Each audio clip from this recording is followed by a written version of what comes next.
Ndabasuhuje ndizera ko mwagize icyumweru cyiza ndizera ko abenshi muri mwebwe mwabashije kujya mu materaniro niba bitagukundiye kuba mu materaniro isengesho ryanjye nuko muri iki kiganiro Imana iza kukuvugisha nkuko yari no kukuvugisha mu materaniro. Ikiganiro cyitwa CNM podcast ngiye nitwa Vitali Muvunyi numugisha kuri giye kuba nongeye kubana namwe muri uyu mugoroba. Umunsi tufite insanganyamatsiko iryoshye benshi mwagiye mukunda mwagiye muduha feedback mwagiye mutubwira uko mwakiriye ibiganiro twakoze kuri insanganyamatsiko. Ni insanganyamatsiko ishingiye ku gitabo cyanditswe na Apostle Yoshua Masasu, igitabo yise Delivered from All My Fears cyangwa nabatuwe nakuwe mu bwoba bwose. Uyu munsi turaza kuba mwabonye ko ibiganiro bibiri bya mbere twabikoze ku bwoba kuri iki gitabo muri rusange tuvuga ku nsanganyamatsiko y'ubwoba muri rusange, ariko icy'ubushize twagiranye n'abantu b'urubyiruko cyari iyindi ngingo nayo ifite aho ihurira n'ubwo bifite aho ihurira n'igitabo ariko tutakivuga ubwoba muri rusange. N'uyu mugoroba rero turaza kuba tuvuga ku buzima buzira ubwoba ariko noneho n'uburyo kutagira ubwoba, gukira ku bwoba, gukurwa mu bwoba bishobora gutuma ubasha kunesha ububata butandukanye, by'umwihariko ububata ku biyobyabwenge, kubatwa n'ibiyobyabwenge.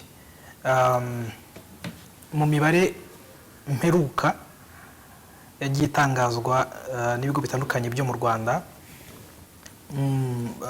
Rwanda Biomedical Center RBC ivuga mu 2022 mu kwa gatandatu bakoze ubushakashatsi basanga mu Rwanda nk'ikirebana no kunywa inzoga imibare yarazamutse ikava kuri 41% mu 2013 ikagera kuri 48% muri 2022. Bishobora kubibona ku rubuga rwa RBC aho banavuga ko icyo gihe Minisitiri w'Ubuzima yavugaga ati abantu bakwiye guhindura aho kubona imibare igenda yiyongera tukaza kwibona igabanuka. Inzoga nazo zitera ububata, umuntu ashobora kuzinywa akagera ahantu atakibasha gukontorora izo anywa, aribyo twita ububata. Ariko hari n'ibiyobyabwenge noneho nyirizina. Ibiyobyabwenge ubwo tuvuga itabi, tuvuga urumogi, tuvuga mugo cyangwa heroin, amazina menshi ngira ngo igira, tuvuga cocaine, tuvuga ibindi biyobyabwenge byinshi bitandukanye. N'inzoga ubundi mu by'ukuri n'icyo biyobyabwenge nubwo mu cyongereza yo batayishyira muri drug, nibaza ko batayishyira muri drugs, ariko nayo n'icyo biyobyabwenge nk'ibindi byose.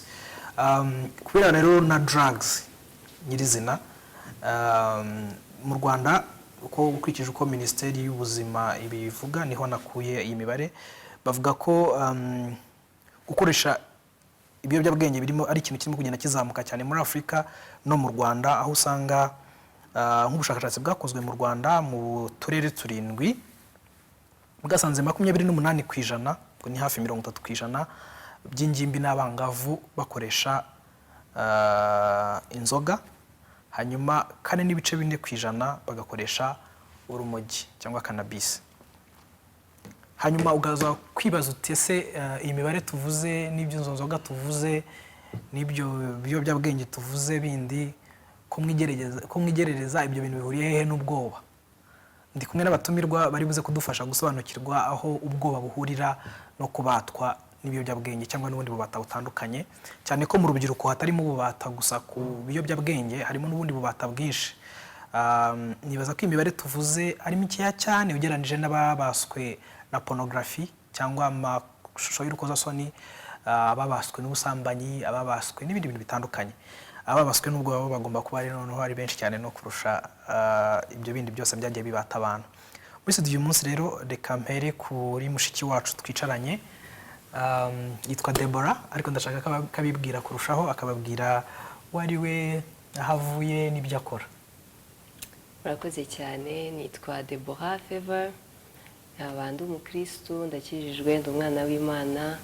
Mu busanzwe mu buzima busanzwe nkora ibyerekeye umutekano w'ikoranabuhanga cyangwa se ibyo bita cyber security. Ndanezerewe kubana namwe hano. Umugisha natwe kukugira. Sengera hehe? Sengera Restoration Church Masoro. Okay. Turi kumwe nanone n'umugabo Joshua niryo ryonyine ndi buvuge ibindi byivugire.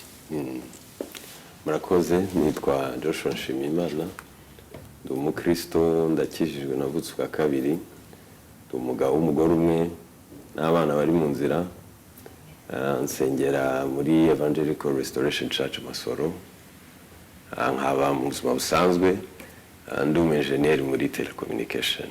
Murakoze cyane. So uyu munsi turaganira ku bubata, kuna abantu babatwa ni ibintu bitandukanye, ariko tugaruka cyane cyane ku biyobyabwenge, hanyuma tuze no kugaruka aho kuho bihurira n'ubwoba. So tutarinjira kuho bihurira n'ubwoba, abantu badukurikiye bashobora kwibaza uriya musore mbonye usa kuriya ibintu by'ibiyobyabwenge abiziho iki, bakaza kwibaza kuri mushiki wacu ko abakobwa ko tubizi batajya bagira icyo bapfana n'ibiyobyabwenge, araza kutubwira iki ku biyobyabwenge ko agomba kuba ntacyo abiziho. So dufashe rero ibiyobyabwenge uhuriye he nabyo? Ni ufite musaza wawe cyangwa so wabikoresheje ku buryo uzi aho bihurira n'ubwoba, cyangwa wasanga nawe ubwawe hari ukuntu ufitanye wigeze kugirana umubano nabyo cyangwa ufitanye umubano nabyo? Murakoze cyane kuri iki kibazo cyiza mumbajije. Yandi umukobwa, ariko kuba ndi hano hari amateka mfite yashize, iyo hashize. So umubano nagiranye n'ibiyobyabwenge mu myaka yashize, ni natangiye kubikoresha ndi muto cyane, mfite imyaka hagati ya 13 14. Ntangira nk'urumogi, hakurikiraho inzoga, hakurikiraho mugo, hagati aho harimo ibinini. Mu bwoko bw'ibiyobyabwenge bavuze hari n'ubwoko bw'ibiyobyabwenge by'ibinini, hari ibyo bitamira cyangwa se mayirungi.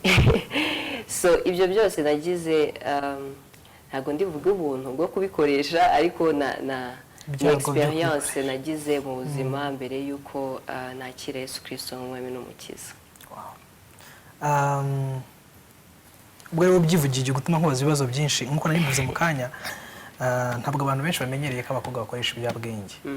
Umuntu ashobora kuba yise yibaza ntiwasanga hari umubare w'abantu benshi b'abakobwa bakoresha ibiyobyabwenge, ariko ababishinzwe, ubwo nawe kuvuga ababyeyi n'izindi nzego, ntibyiteho cyane kubera ko dufite iyo shusho y'uko abakobwa bo mu by'ukuri ntaho bahurira nabyo.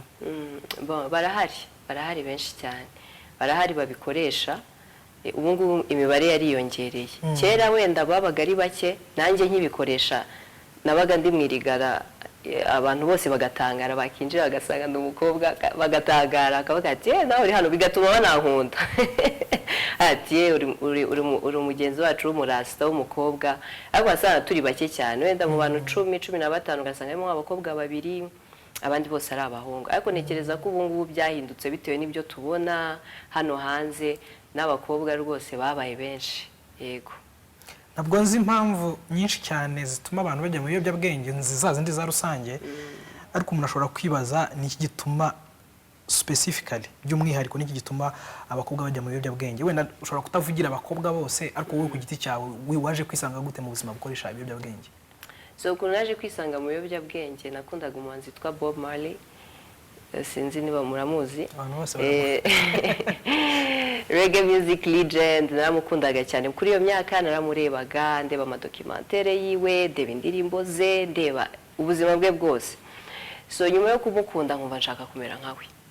So iyo uvuze Bob Marley, yego haza reggae music, ariko haza na weed cyangwa se lifestyle kuntu yarabayeho. Rwose yadvocating eraga for weed. So ndavuga ati reka mbigerageze, nshaka kumera nk'uyu muntu, ariko nyine nkamera nkawe kabisa, tugasa mu buryo bwose. Nuko nguko naba introduced kuri weed, mbitangira ngerageza, ariko ngira ngo nse na Bob Marley kubera ko namukundaga. Kugeza aho ntangira ari gushaka gusa nawe, bivamo addiction. Wabikuye he? Urumva wenda igitekerezo kiraje cyo kugira ngo ndusheho gusa na Bob Marley, birasaba gukoresha ibiyobyabwenge nanjye, ariko ubwo ndibaza, utangira kwibaza ndabikura hehe, ndabaza nde, ndabigenza nte? So rero hari umuntu twe duturanye mu rugo ni Gisenyi, niho nakuriye. Rero kuba zenda amateka y'urumogi muri iki gihugu rwose ni wabo warwo rwiza rumeze neza. So nayo mfite umuntu duturanye w'umusore naramutumye ndamubwira ati genda unzanire weed, mwereza 100, aragenda rwose ambera imfura nawe arayinzanira. Ukuntu nayirolinze ntimubimbaze ko biratangaje, ariko nari yaranjije.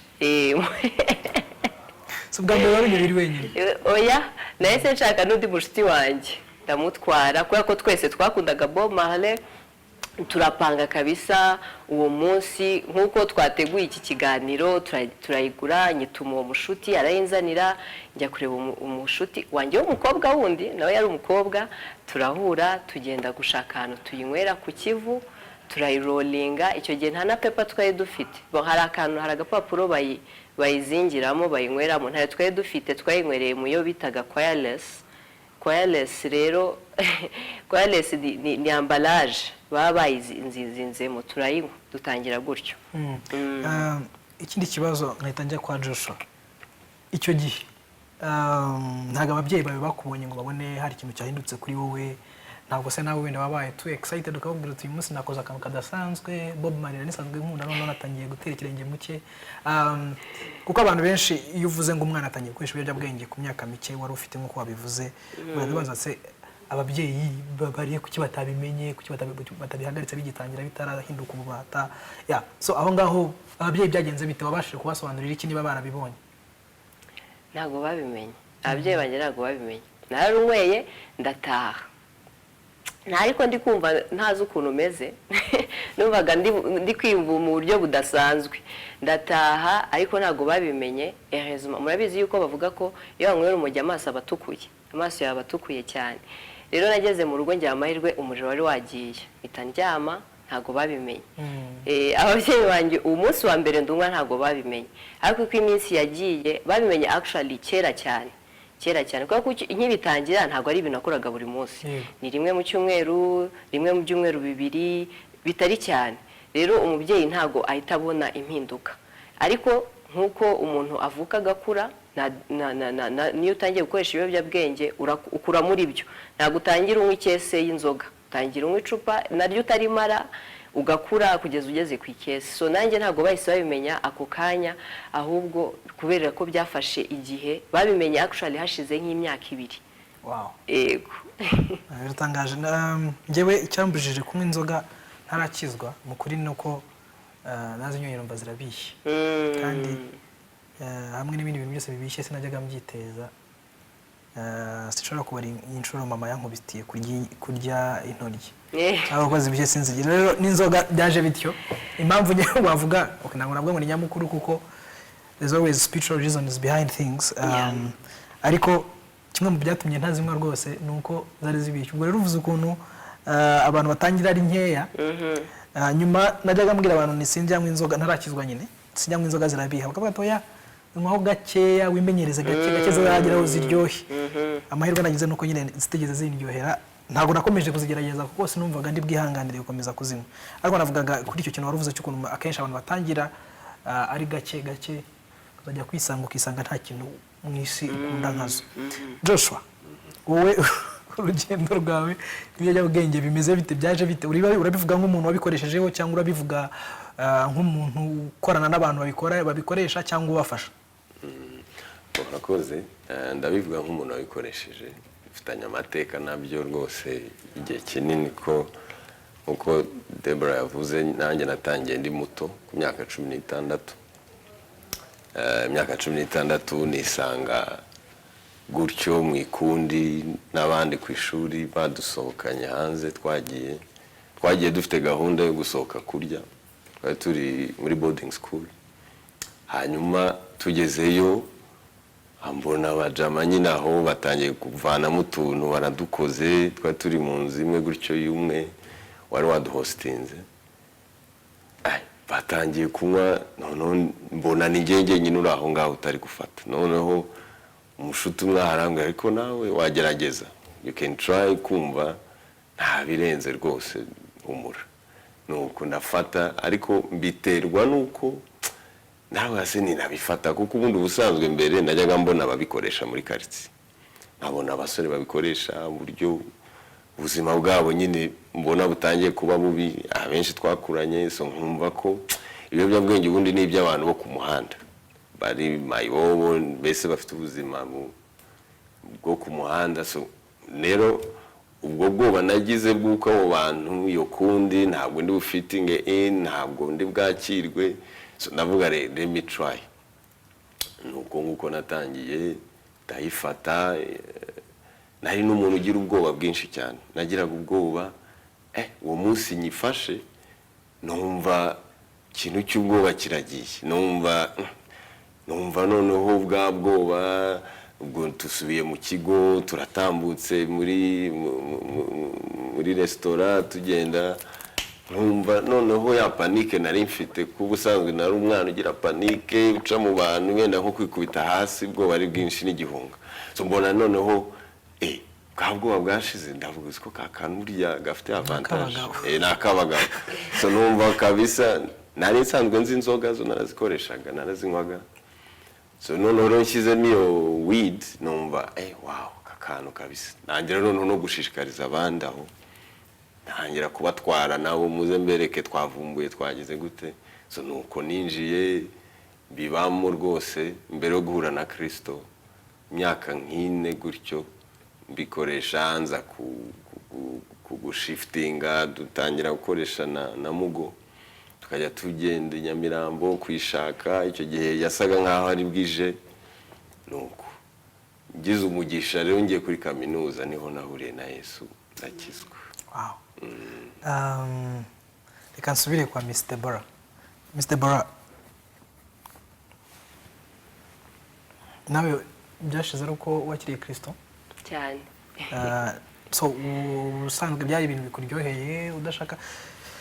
Hari ibintu umuntu yigeze kumbwira hano nakiriye umuntu kuri icyo kiganiro kirebana n'ibiyobyabwenge no gukoresha ibiyobyabwenge, ariko nawe wagisubiye mu kanya uravuga ngo usanga 90% y'abantu babikoresha badashaka gukomeza, bashaka kubihagarika. Uwo nguwo icyo gihe yaratubwiye ngo buri uko arangije kubinywa aravuga ati noneho nibwo bwa hanyuma sinzongera kubinywa. Niki gituma abantu bifuza kubivamo? Ubwo ndavuga wenda nk'utaraba n'umukristo. Iki gituma umuntu yumva ashaka kubivamo? Okay, so ndabivuga muri ubu buryo. Yego. Urambajije niba byari bikindyohera njya kubivaho. So iyo kibitangira biba biryoshye pe, nta n'ubuzima nk'ubwo. Wumva urenze nk'uko Brother Josh yabivuze, wumva ukaze, nyine uba wumva actually wabonye identity, wabonye identity, nawe uri rasta, nawe ufite ijambo, nawe ufite abajama, nawe urisanga. So uko iminsi igenda nk'uko nabivuze, ntago utangira unywa amaburi 10 ku munsi. Actually umwotsi umwe ushobora no guhita ukurangiza ako kanya, ugakorora ugahita uhaguruka ugataha, cyangwa ugahita ugwa hasi ugafentinga. Ibyo byarabaga. What? Umuntu akanywa rwose ugahita ubona yikubise hasi mirigara. Yeah, true. Then ugatangira ukabyimenyereza nk'uko wabivuze, kuko mwirigara mwisi actually unywa amabure menshi ni kuburenze. Kubuhaguruka vuba mwirigara ubukira umupeti. Niba dushizeho weed ya mbere ugacoma, ya kabiri ugacoma, ya gatatu ugatuvuga ati ngiye nuzuye, twahitaga tuguseka. So ukagerageza uburyo bwose nawe ukura ugrowing. So uko growing rero niho za effect zitangira kugaragara. Wenda hari abazibona bitinze cyangwa se zihuse, ubwo harimo gufungwa. Ubwo performance ku ishuri ntago ibikiri ya yindi. Niba waratsindaga mu ishuri, nkanjye ngiye nditangaho urugero, mbere naratsindaga ariko bigera ahantu pe ndatsindwa hahandi muri kaminuza, kuko nakijijwe niga muri kaminuza. Byageze n'ahantu ndarireka ishuri kuko nabonaga ntago bikunda na lifestyle ndi kubamo. Turavuga icyizere mu muryango, nta muntu uba ukikugirira icyizere, usibye no mu muryango no muri society. Ubuteje ikibazo uratambuka ati dore, usibye no gutambuka nyine n'imyitwarire irahinduka. Kubera yuko uyu munsi utangira ucoma, nari umukobwa ariko nasaga nk'abahungu. Uyu munsi ndashima Imana. Nawe kabisa. Ntago nabahaye agafoto bari gushira hariya kuri screen. So urahinduka imitekerereze irahinduka. Uyu munsi watekerezaga gutya wenda ukuze wumva uri umudokiteri. Ubwo dream ngewe yari kujya Kingston, Jamaica, kujya guhura n'abana ba Bob Marley. Numvaga nanjye ndi muri famille, ndi hafi aho ngaho.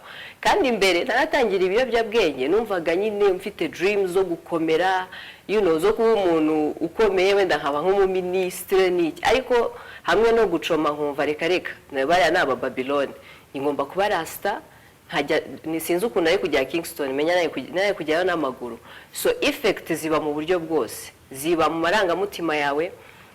Aho brother Josh yabivuze, kuba utabibonye nta mahoro ufite, ntiwaryama, ntiwasinzira, ntiwarya.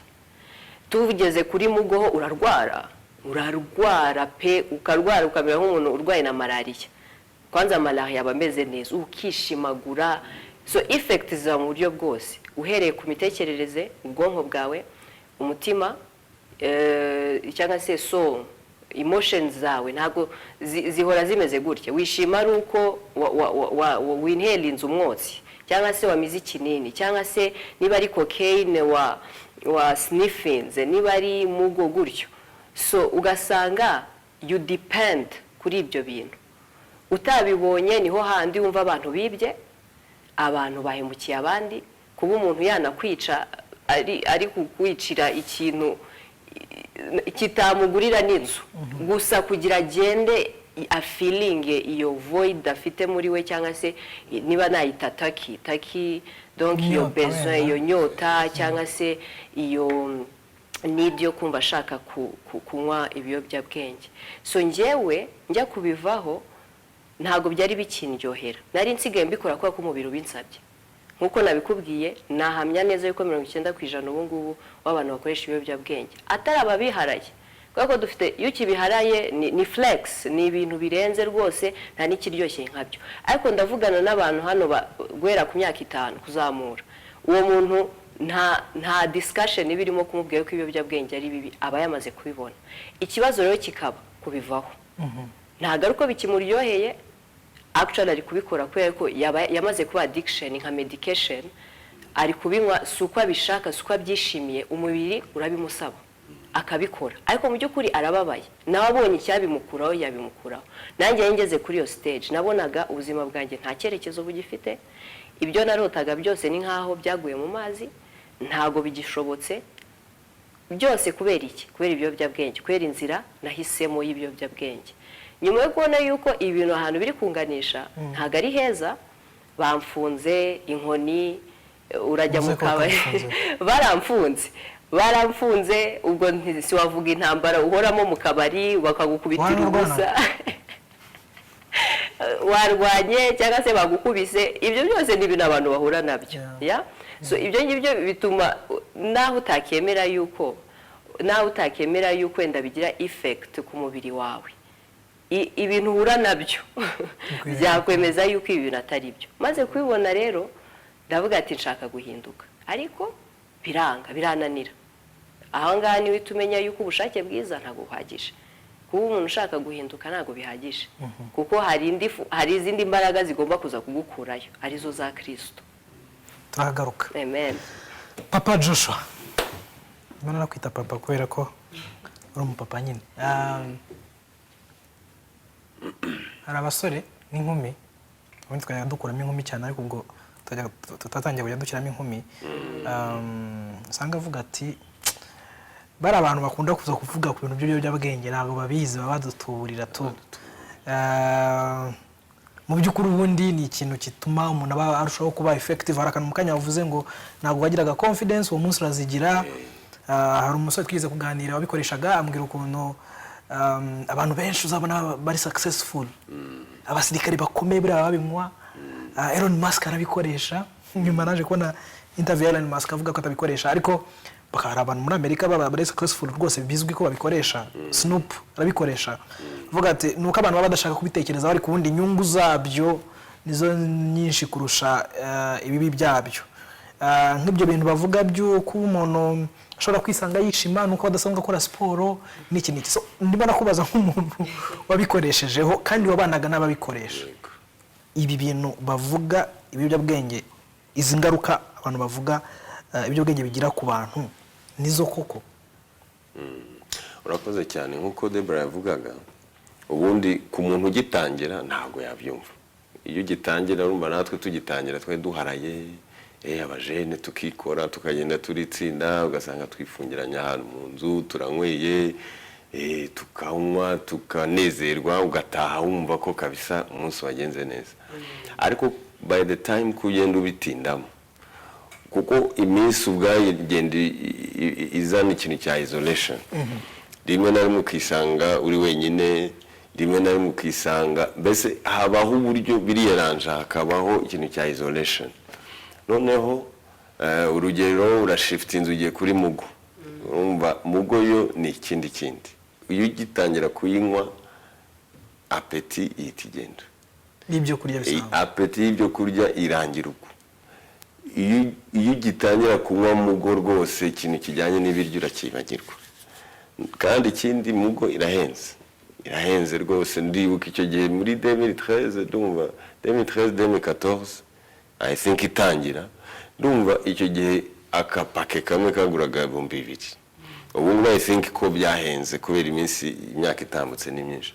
So urumva irahenze, uri umusore, kubona byibura nk'ibihumbi nka 6 ku munsi kugira ngo ubashe gukonsoma nk'udupake 3 kuri icyo gihe byabaga ari ikintu kitoroshye.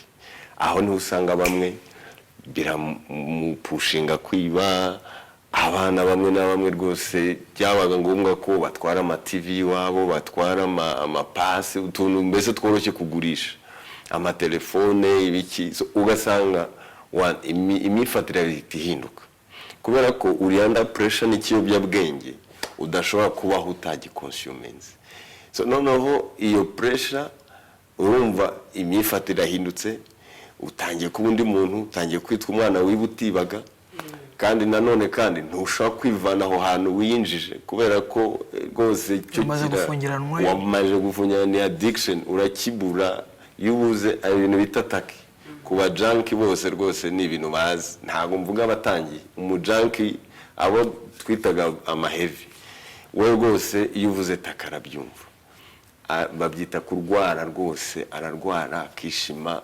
Kandi ugasanga iyo ndwara arwaye ntabwo wamujyana kwa muganga umushyiremo serum imufashe, ni wamujyana ntabwo wamuha ibyo kurya, ntabwo ari indwara ngo arashonje until afashe iyo hayi. So izo rero ni ingaruka zikomeye. Noneho aho bitangira kugushyira muri isolation, ukabona ko ibintu nishoyemo ndabona birenze kuba ari ikintu cya rusange, bitangiye kuba personal. Ukarwana no gushakisha ayo mafaranga, ukarwana no kugira rimwe waba utanayafite abajama bakanga kukunywesha kandi babona umeze nabi itakizikwishe. Wenda nk'umwe akagufasha kugira ngo utamera nabi, ariko bavuga bati kabisa uyu majama se mbese akavuga ati ndakunywesheje ariko nawe ejo. So bigasa nko gutegana iminsi. So rero rwose ingaruka zo zirahari zikomeye. Ikindi sosiyete ntabwo ibyo bintu byemera, ntawakugira icyizere, famiye itangira kuvuga umwana ibyiringiro twa tumufitemo biratakaye, babona uhindutse neza ubapfanye, kubera ko icyo gihe nubwo wagira good will to change ntabwo wahinduka kubera ko uri ahantu uri addicted. Umubyeyi arakureba nyine amarira agatemba, bakakujyana muri rehab, bakagira gute ukanga ukamera nabi. Mbese ibyo Deborah yavugaga haba hakeneye izindi mbaraga. Ubwo buzima bugushora mu ntambara, bugushora guhora wirukanga na polisi ntabwo ibishyigikira kandi rwose ntikabishyigikire, kuko nanjye bimwe mu byatumye nshaka kubireka ni ibibazo twahoragamo.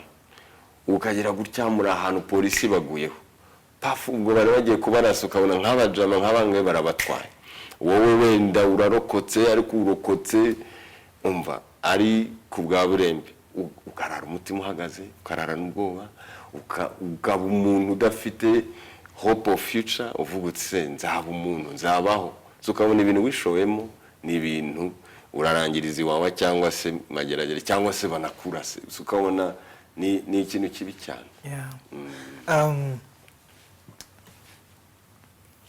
Ubu bisigaye byoroshye kubera ubukangurambaga ku buzima bwo mu mutwe, kuri mental health.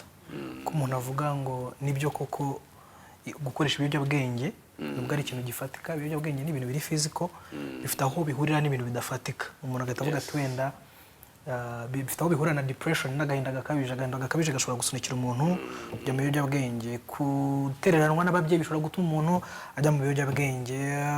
Peer pressure, igitutu cyabo mungana gishobora gutuma ujya mu biyobyabwenge. Ariko ikintu kigoye kucyumva ni ahantu ibiyobyabwenge bihuriye n'ubwoba, kuko ahubwo ubu biroroshye ko yatekereza ko ibiyobyabwenge bituma ashira ubwoba. So iki gitabo cyitwa Nabatuwe cyangwa Nabohowe ku bwoba bwose, ubu bwoba Apostle avuga muri iki gitabo burahurira he n'ibiyobyabwenge wakoreshaga? Kuko uyu munsi twaje kuvuga ku gitabo biranyatubanje ibiyobyabwenge, birahurira he? Birahurira he? Urakoze cyane gufata gukonsideringa, nawe witegura urakidufashaho mu kanya. Urakoze gukonsideringa icyo kintu cy'uko umugani ibifatika bifite umwuka uri inyuma. Cyiza cyose hari umwuka mwiza uri inyuma, ndetse n'ikintu kibi, intambara, ubusambanyi bukabije n'ibindi byose, hari umwuka behind. So rero rwose ibiyobyabwenge nabyo bifite ahantu bihuriye n'ubwo. Urumva nkanjye byatangiye ari iyo fear of rejection. Numva hari peer pressure, nisanze mu bajama gutyo. Nanjye ndi umwana w'i Kigali, twe turi mu ka segonderi kamwe mu cyaraho. Ubu abana b'i Kigali turaho Kameme, nawe ndavuga se ndafitinga in gute? Urumva ngira ubwoba, ngira fear of not fitting in. Avuga se nanjye I should fit in muri aba bana, I should be part of the team, nanjye nemerwe, mbe accepted. Cyane ko nk'aba young people icyo ni ikibazo gikomeye cyane barwana nacyo. Abashaka to be accepted, nanjye ndemerwa gute, nanjye baranyakira gute? Urumva navuye ngewe mu rugo ibiyobyabwenge ari ikintu suzugura, numbona atari ikintu ubundi gikwiriye umunyarwanda, nta ndangaci, ntaho ni kirazira mvuge gutyo. Ariko kubera ubwo bwoba bwo kudafitinga bituma nanjye nestinga, mba mfunguye umuryango. Rero iyo fear rejection, urumva natinye gutabwa, ninabikora se ejo nibongera kugira ntago bazanjyana, ntago nanjye bazanyemera, nanjye nkeneye kwemerwa, nkeneye ko umuntu w'umugabo n'ibindi. Rero aho fear nanone kandi hurira n'icyo wari ukomojeho cyo kuvuga ngo ku wundi ubinywa yatekereza ko bimuha confidence, buri inyuma hari ubwoba bwo gufailinga. There's a fear of failure. Akavuga ati urumva okay, aho kugira ngo ninacoma sindi umedite neza. Ubundi hari ikintu twitaga fungua macho, wenda Deborah arabizi. Mu gitondo mbere yuko ukora ikindi kintu ugomba kubanza nyine ugafungura amaso, mugani ukabanza ugashyiraho witi kugira ngo ubashe guprocessinga neza. So numvaga igihe cyose ntarafungura amaso, mugani ntarafungura amaso, ntarashyiraho wide, twabyitaga amazina menshi, ntarakora ijisho, ntaragira gute. So numvaga kuba soba, numvaga binteye ubwoba, numvaga hari exposure ndi bugire ntari bubashe guhandlinga. So rero numva aho mfite fear of failure, fear yo kumva ko ntari enough to perform so rero noneho nkashakira rero imbaraga zanjye muri drugs. Urumva ariko icyo gitutu cy'ubwo bwo gufailinga nicyo kinsunitse muri drugs. Deborah, wowe ubwoba ibiyobyabwenge wabayemo no gusoma igitabo ukabona ubwoba, wabihuje ute? Byahuriye he? Okay, Josh arakoze. We ahuje ubwoba no kwinjira mu biyobyabwenge. Ngiye ndahuza ubwoba no kubisohokamo, kubera ko ntago aba ari ikintu cyoroshye guhereza ikintu imyaka 5, guhereye ku myaka 5, yewe n'umwaka ni mwinshi. So gufata imyaka tuvuge wenda 10, 7, 8, 9 uri mu kintu, none wabanze kubibona yuko kiri kukwangiza, kiri kukwica, ushaka kugisohokamo. Mu gitabo bavuga paralyzing fear. Donc fear ituma nta kintu na kimwe uri bukore, uraguma uri paralyzed. Bumugaza kabisa, ukabitekereza, watekereza kuvuga ku biyobyabwenge ukumva uragagaye. Kubera iki? N'ubuzima wari ufite lifestyle, wavaga ku ishuri tuvuge ukajya mu irigara, nubireka uzajya uva ku ishuri ujye hehe, inshuti wari ufite nizo mwasangiraga ibiyobyabwenge uzasubira kuzicaramo wowe utakibikoresha, ukumva nyine ntago biri guhura. None fiya igatuma uvuga ati ba nta kundi, wa mugani wa babandi ni yare nabyakijana reka nicare niturize nta kundi. Fiya igatuma urabibona yuko ibintu biri kukwangiza, urabona ko ntago ahantu uri hakwiriye, ariko fiya igatuma wumva yuko na fiya ya taki ukumva taki kabisa nimfata nzapfa, nzahita mpfa bamambe, fiya yo kuvuga ati okay ko iyi myaka yose nayitakaje building, cause kuva muri drugs ntago ari kuvuga gusa urabiretse, hari ibintu ugenda ugasana mu buzima bwawe, hari umuryango, hari n'akazi pe, ntago ari ukuvuga ngo nabyutse nabiretse birarangiye, oya hari ibintu ugomba gusana. None watekereza ibyo bintu byose, opportunities wabuze, ishuri wenda ryakunaniye wavuyemo, akazi bakwirukanye, umuryango utakikwizera warakwirukanye, ibyo byose wabitekereza, fiya ikagufata ukavuga ati nta garuriro rihari, ugasanga fiya itumye usigara muri drugs, muri iyo jail niba ariko nayita, muri uko gufungwa, uvuga ati ntago ari uko bidashoboka kuba wabireka, ntago ari uko bitashoboka kuba wabasoba, ariko fiya igatuma uvuga ati you don't even want to try, kubera yuko wabanje kwicara kabisa amajwi akakuganiriza, kwereka urabona gutya na gutya, uravana urajya hehe, nubireka urakora iki, nta kazi ugira, kubera yuko iyo wumvisha abantu bakoresha ibiyobyabwenge akenshi bavuga ati nta kazi tugira, ariko se ukibaza ko nta kazi bagira, inzoga banywa bazigura iki? Ni amafaranga, nta hantu batanga inzoga z'ubuntu, ibiyobyabwenge biragurwa. None kutagira akazi no kunywa ibiyobyabwenge bihurira hehe?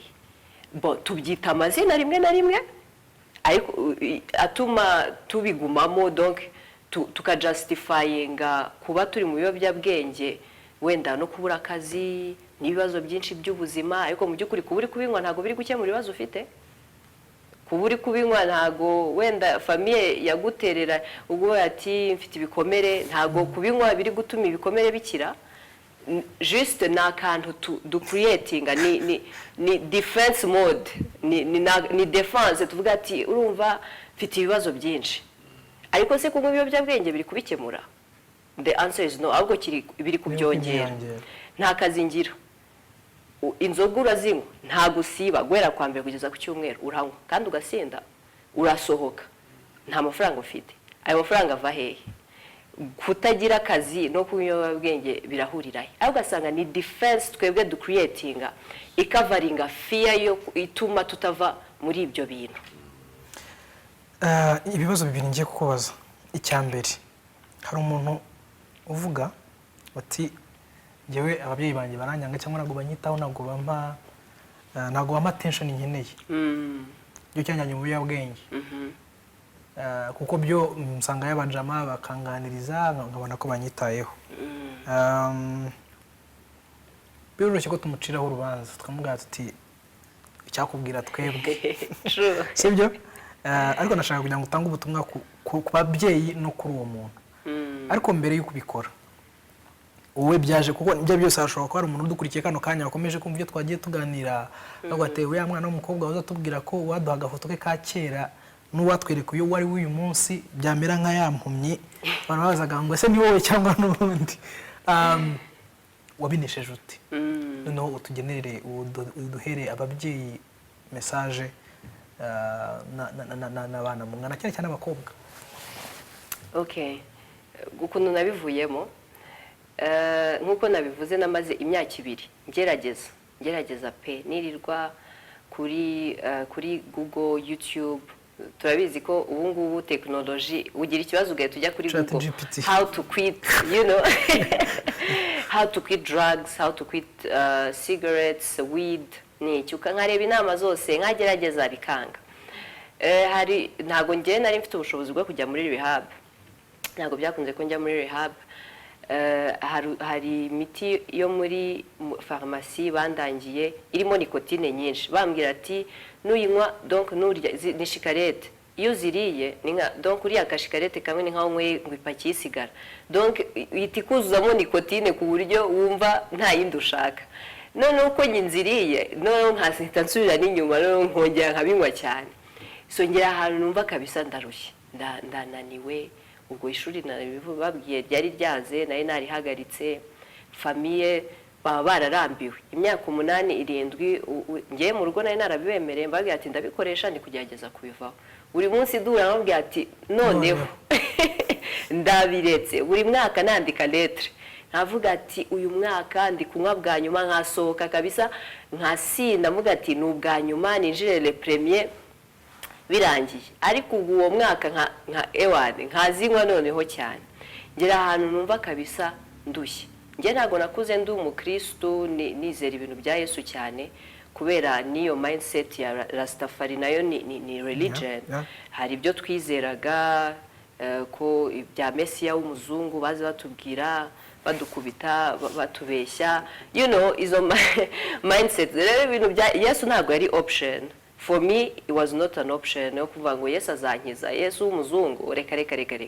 Ikindi iyo numvaga gakiza, numvaga ari amaribaya n'igitenge n'ikoti n'icongo yehengamye, abantu nyine ngo babaluza, batize, batazi icyongereza, batazi igifaransa. Ariko aho ngaho muri iyo struggle yo kubura ukuntu mbigenza, nta butabazi. Nta butabazi, ntacyo umubyeyi yagukorera aho ngaho, ntacyo pe. Wenda abagerageza batwara muri rehab n'iki. So aho niho nahuye na Yesu. Ndushye pe, meze nabi, nanduye, nsa nabi rwose, nta nuwandeba ngo abone ko nagira future. Aho niho nahuye na Yesu, nakira Yesu Kristo nk'umwami n'umukiza wanjye. So n'urugendo nanone nyuma y'agakiza narwo n'urundi rugendo, wenda tuzabivuga nitugaruka. So ubutumwa navuga Uretse gato, hari abantu bakijijwe kandi bakibikoresha. Woweho byagenze bite kugira ngo birekeraho? So kugira ngo birekeraho ngaho, nanjye ntago nakijijwe ngo bite birangira.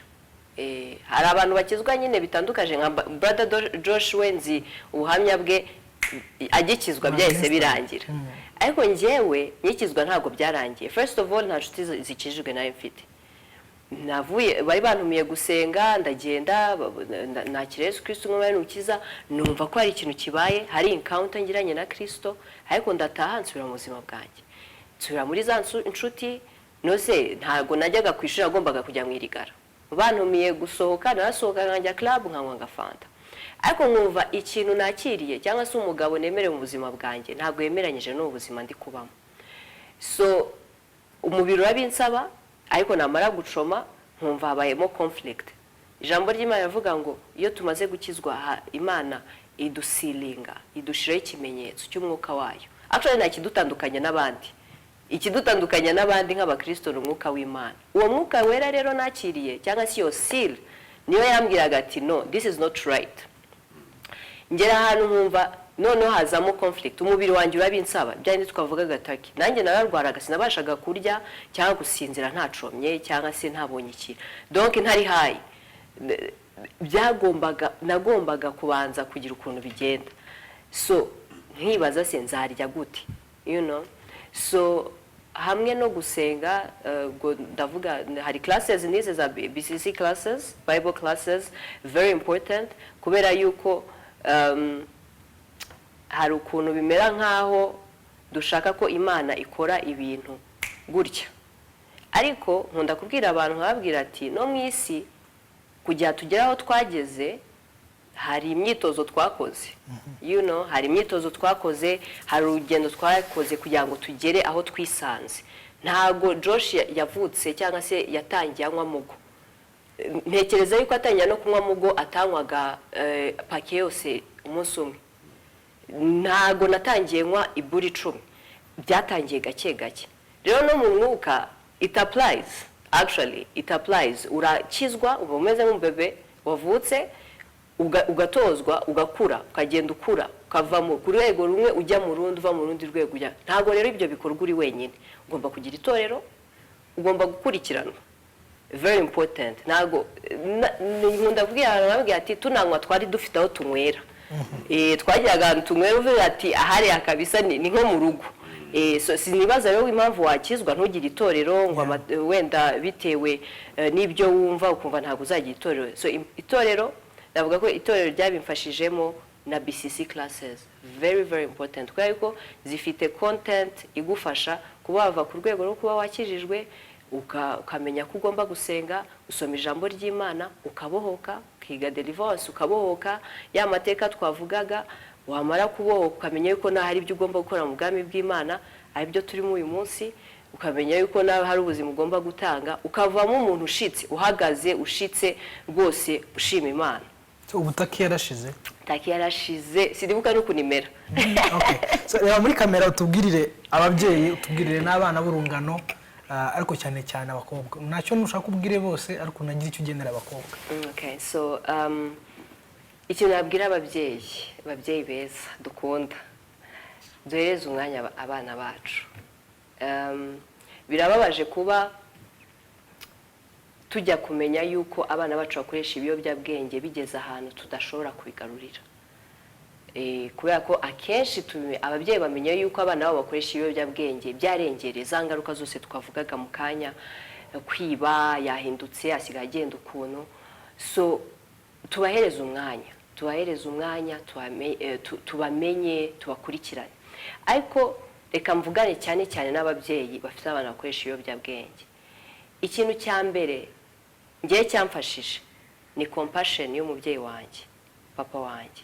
Ntago twabanaga, ariko buri gihe twahuraga yanyerekaga yuko you are still my daughter, no matter ibyo ukora ukusa uracyari umwana wanjye.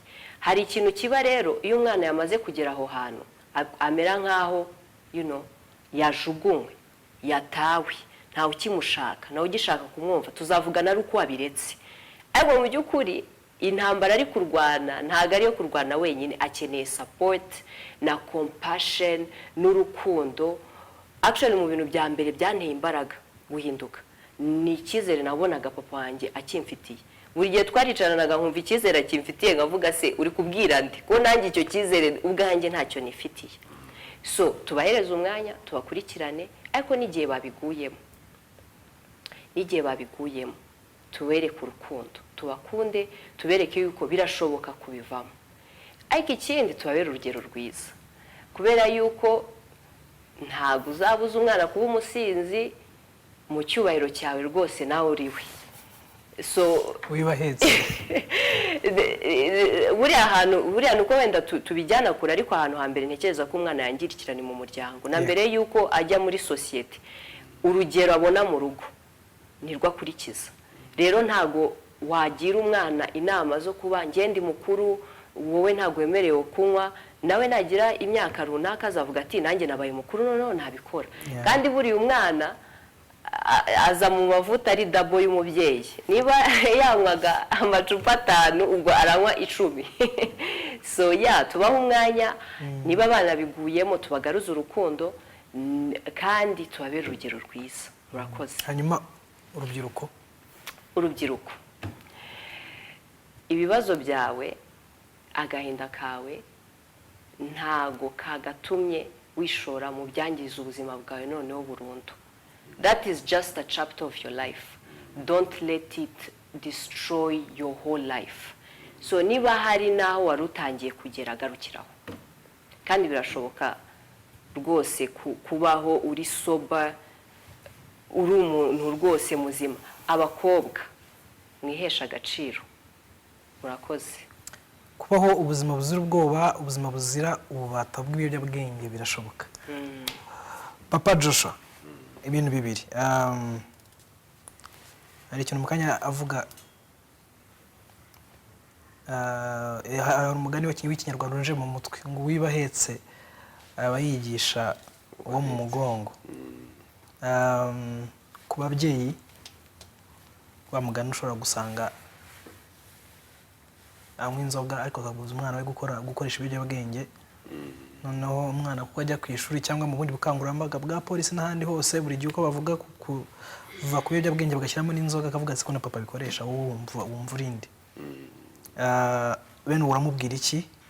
Nta kintu nibagiwe. Banza tubwire wowe ukuntu byaje kugira ngo uhagarike, kuko asa nk'ubivuzeho gato avuga ngo wowe byabaye instant, ariko iyo instance dushaka kuyumva, hanyuma ubone kutubwirira ababyeyi, cyane ko nawe uri umupapa, unatubwirire n'urubyiruko muri rusange.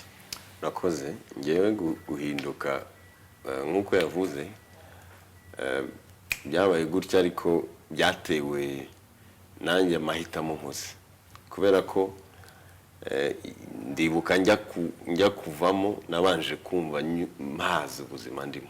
Ndibuka ndi mu kabari gutya kuri comptoir nasinze n'abajamaho, ariko mera nk'umuntu ubavuyemo. Ntangira kwibaza se ibi bintu kuki mbifata, mera nk'umuntu ugize andi maso, noneho ntangira kumva meze nkaho hari irindi jwi riri kungira inama kuki ibintu bifata. Ubundi wakabiriza numva ndabihaze, numva mbona ibi bintu ubundi ntago binkwiriye. Nuko ako gahinda numva karanyuzuye, ndababaye, ndagiye. Umunsi ukurikiyeho gutyo, hari muri weekend gutyo, ndibwira ariko umenya hari ahantu nshobora kujya gusengera ndende numve ibintu byo muri church, ko nabonaga mama asenga kandi naramusezeranije ko nzakizwa. Ko ndibuka ari kurira amarira menshi, amfatanye urumogi narutaye muri salo, arambwira mwana wanjye uzakizwe ubatizwe, bisa nkaho noneho muhaye iryo sezerano. Nuko noneho ndavuga reka njyeyo ndebe, njyayo barigishije gutyo, bashaka kwiga umubatizo. Ndavuga iki kintu nagiye sezeranyije mama, reka niyandikishe nzabatizwa. Ariko ntabwo numvaga ko ari ibintu bizakora bigahindura ubuzima, numvaga reka mbikore kugira ndeme icyizere ejo adapfa mpfanya agahinda. Nuko ubwo ndiyanditse, baratwigishije, hanyuma turi kwiga, umwe atanga ubuhamya ukuntu yabaye umwe urumogi. Niyo mpamvu nanjye uyu munsi ndabizi ko hari ababa bari kudukurikira bashobora kuba wenda bakoresha ibyo biyobyabwenge. Ndibuka avuga, nari ntegereje kumva uyu muntu yahindutse ati, ko numva yari deep mu rumogi yavuye mate, nareba uko ameze, nakumva pre na post nkabona there's a big difference. Ndavuga rero hagomba kuba ari ikintu cyabaye, numva yahaye Kristo ubuzima. Noneho ndavuga adusomera icyanditswe, mpagaze ku rugi ndakomanga, umuntu numva ijwi ryanjye agakingura, nzinjirwe dusangire. Mu Byahishuwe 3:20 ndavuga burya babarokore bafite ibanga, Yesu ababatuyemo. So mera nk'umuntu ugize andi maso, ndamuhagarika ndamubwira nti uwo Yesu byashoboka ko nanjye umumpase ko mukeneye, ko numvaga mbonye noneho plot, ko nashatse guhinduka biranga, ndagerageza biranga. Noneho ubu reka ngerageze uyu Yesu, ndamwakira, baransengeye, ndagiye. Ariko ku ruhande mbwira Yesu, ndambwira Yesu, niba koko waje muri jewe, change my life, kuko utampinduye waba uri Yesu w'igihuha, waba uri Yesu w'amagambo. Kuko numvaga ibintu by'abarokore ni Bibiliya na adresse gusa, ntabwo numvaga deepness ni ikintu kiri genuine cyaba kiri muri Christianity. So mwaje ndavuga Yesu, ntabwo nshaka ko bibi bintu biraho nanjye byo gutonda byo gutonda by'amakuru ya Mose yambukije abayisiraheli gusa bitari applied mu buzima bw'uyu munsi. So ndashaka ko ibintu biba lifestyle, bikampindura, bikaba applicable mu buzima bwanjye, maze ngira umugisha rero aho hari ikintu cya discipleship classes yabivuze. Nawe ni BCC. BCC mu magambo arambuye ni Bible Communication Center. So ni ugutozwa, ni kwigishwa, ukamenya identity yawe, ukamenya uburenganzira bwawe mu Mana, yewe ukanamenya n'inshingano yawe. Ndigishijwe, ndatojwe, rero uko ngewe ikintu ngiye mari hayi nazigiyemo neza, ndavuga rero nibi bintu reka mbijyemo neza, ngerageze let me try and see, mbijyamo kuko ndize, ntangira kumva Imana, mbona ntangiye kugrowing, mbona ibintu bitangiye kuza, izo process za deliverance na restoration, ukagira umuntu ukamwegera ukamubwira akakumva, kumva nta kujudginga, arakira amateka yawe, ariko kandi akakwereka undi murongo, nkabona version y'undi buzima nshobora kwimukiramo. So ndavuga wow, reka ngerageze gutya. Nuko hamwe no gufashwa, gutozwa, nuko kubohoka kuri ayo mateka nishizemo, yewe n'izo karande ziba zinkurikirana, nuko nkuko nagiye nkura ngenda mbona mbohoka ngira, ariko byasabye ko nanjye mbyiyemeza mbihitamo. Reka mvuge ngo guhinduka birashoboka, ariko bishobokera Imana uyemereye, cyangwa se mvuge ngo yewe Imana ntiyaguhindura utayihaye umwanya, cyangwa se nawe utayihaye udashyizemo uruhare rwawe. Hari uruhare rwacu n'uruhare rw'Imana. So rero ndumva wenda muri make nuko nguko nagize niyo myitozo yavugaga Deborah, ko gusenga ibintu by'Imana ukiexposa kuri byo, nawe ugakurikirana nk'ubu umuntu uraho urangaye Christianity ukayumva, iyo Mana ugashaka kumenya uko ivuga gutyo. Urumva rero kuba waba uvuye ku muhanda ukisangaho ukaba effective, navuga ko byose ni ubuntu, ni kwa kundi Imana ibigira ngo ikugirire neza. So rero ubutumwa ababyeyi, ndabwira cyane cyane ababyeyi, reka mbere kuba ndafite abana bakoresha ibiyobyabwenge. Deborah bivuze neza cyane, nanjye nukungamo avuga rwose abana bakeneye umwanya, cyane cyane abakiri bato, aba young people bakeneye kumvwa, bakeneye nyine ashaka kumva ko arashidikanya ko ushaka kuba wakumva ibyiyumvira afite. So agize umugisha ukamuha uwo mwanya, akaba yakuruhukiraho, akakwizera, yewe nayo makosa yaba yaguyemo akagufungukira, byaba byiza cyane. Ubwo ndasaba ubwo uruhare ku babyeyi ko duha abana bacu umwanya, tubumve, tubasengere, tubigisha, ariko kandi tunababera urugero. Kandi buriya abana bo ntago bumva gusa ibyo tuvuga, ahubwo bareba n'ibyo dukora, kandi nibyo biba impactinga cyane more than ibyo twababwiye. So ko turwana no reka mvuge ngo icyo uyu munsi nakora, nanjye ni umupapa ndabibona, icyo nakora ntabwo ari kigiraho ingaruka gusa, ahubwo kizagira ingaruka no kuri generations zizankurikira. So rero numva twarinda intambwe zacu nk'ababyeyi, ariko kandi n'abana tubaha umwanya. Abo ngabo bafite abana bakoresha ibiyobyabwenge, rwose mugani ndibuka nanjye cyamfashije n'urukundo rwinshi nabonanye mama. Numvaga ko nkwiye kuba faithful kuri urwo rukundo. Umuntu yabonye ko nk'ibiyobyabwenge ariko aracyankunze, aracyampa umwanya, aracyansapotinga, aracyamshyigikiye, aracyambonamo icyizere, ntabwo andijectinze. So ngahora numva urubanza rukomeye, numvaga mfite inshingano y'uko umunezeza mbere ko apfa, kuko nabonaga azicwa n'agahinda.